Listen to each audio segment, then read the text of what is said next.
Welcome back to my channel. It's your girl Cami, and today we're talking about fatphobia.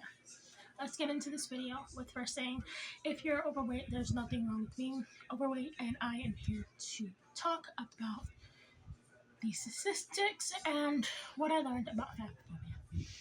So, according to the CDC, 41.9% of Americans were overweight between 2017 and March 2020. That is the peak of COVID, so we can understand a lot of people were home at that time. That means more than 100 million Americans are overweight. And I don't like saying obese because I feel like it makes me feel Hulk smash. I want you guys to feel good about yourselves. Statistics show that Black and Latino people are the highest rates for obesity, being that not Latinos, being that Black people, myself included, 49.9% of Black people are obese, while 45.6% of Latinos are obese. That is a high rate of percentage in the marginalized groups, as we can see, that where the minorities are suffering and struggling with their weight fluctuations, and we're going through it more than the majority. What is fat phobia? Let's talk about it. It's the irrational fear of adversity due to discrimination against obesity or people that are obese. So, personally, fat phobia is having an irrational fear of a person that is overweight or with a higher BMI than you. Personally, a person can be fat phobic towards a person that is not overweight and that is just a higher BMI than they. Where does fat phobia stem from? Fat phobia stems from the transatlantic slave trade. All right. So fat phobia did not originate from health conditions. It originated from slavery. In Western society, fat phobia stems from the transatlantic slave trade and Protestantism. In the 18th century, scientists concluded that being overweight was linked to blackness, and it was considered a sign of being uncivilized behavior. And personally, what I'd say is being overweight, you can't really control how someone views you. You can only control how you view yourself. So if you're overweight, give yourself a pat on the back and just know that you are beautiful inside and out.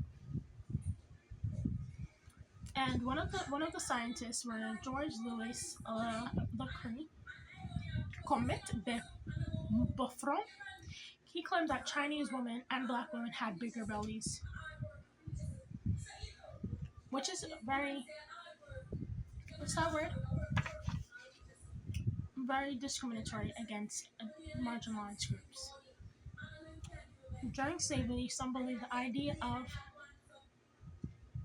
yeah, we talked about that already. So since they believed that being overweight was linked to blackness, they had a display of Sarah Bal. Let me make sure I'm saying her name right. Barmont, an enslaved woman. She was displayed in exhibits in England and France. So they put this woman that was overweight in display in England and France just to show everyone what being overweight looks like and how it impacts a society, which is interesting because that shows how they view Black people as experiments from day one. In the fashion industry, in fashion, we see retail vendors contributing to fat phobia by including by not including larger sizes for women. So generally, designer starts with sample sizes of size 0 to size 4. I am not a size 0. I am larger than a size 0, and I personally don't appreciate them not including all body types. This leaves a gap between the skinny and the overweight. Personally, I don't like the term skinny, so I'm going to say healthy weight versus the overweight. Let's talk about what is healthy weight.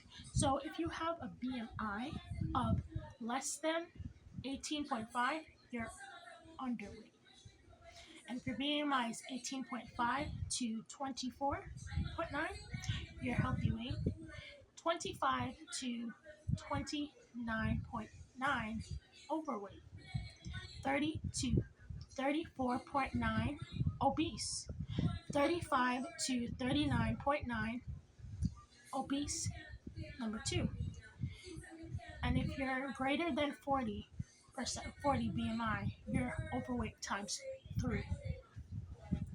I am currently obese, and I fall into the 30.39 obese BMI.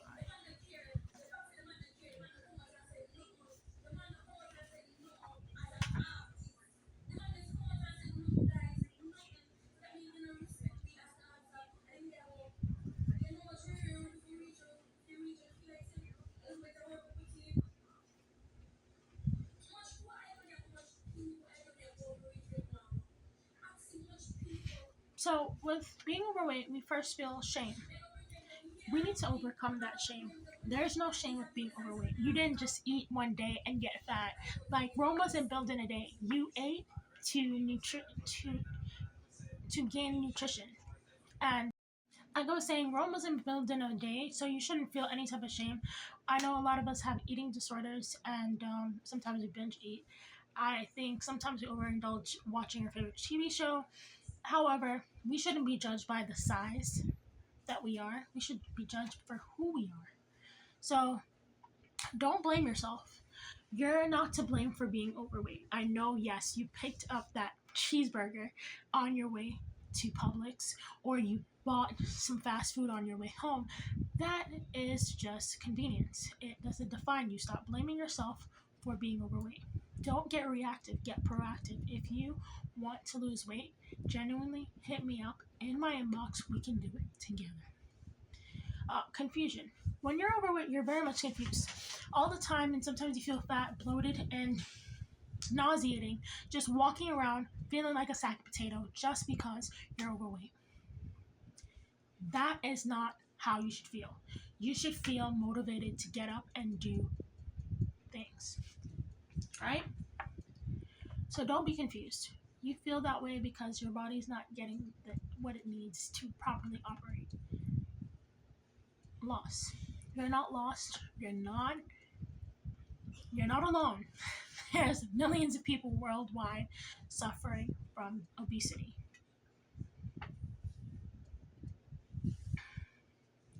So how can we as an economy help our growing obese economy? How can we help our growing obese economy? I personally feel that we should all start a support group.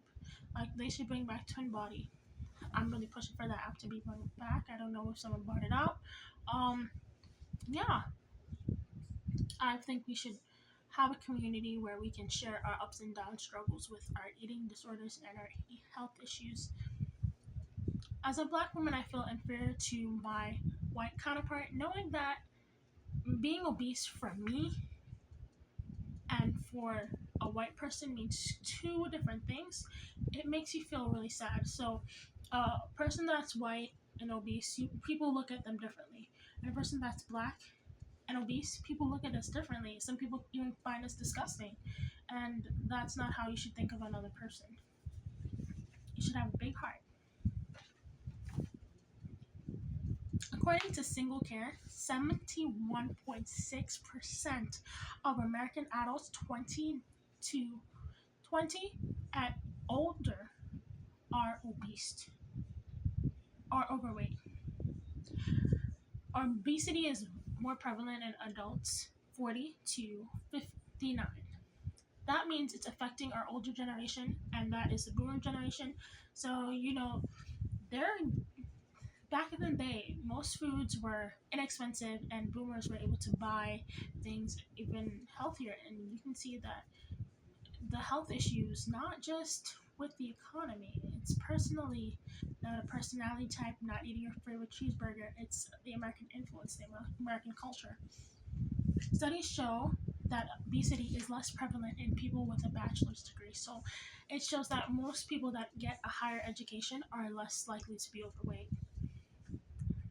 In the South and Midwestern, in the South and Midwest and non-metropolitan countries,